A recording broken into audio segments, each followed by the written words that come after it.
聰話冇錯，呢天打了。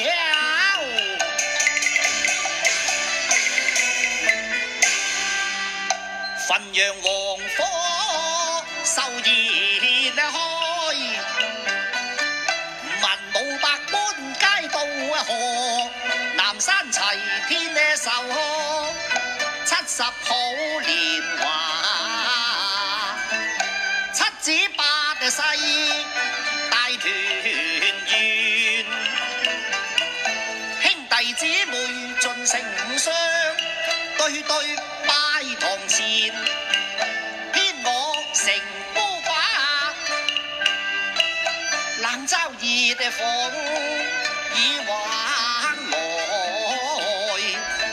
我面紅耳赤難分辨，枉我幾番翹手望，為是未見禁功法，你不去拜壽為何情？禮法論上你應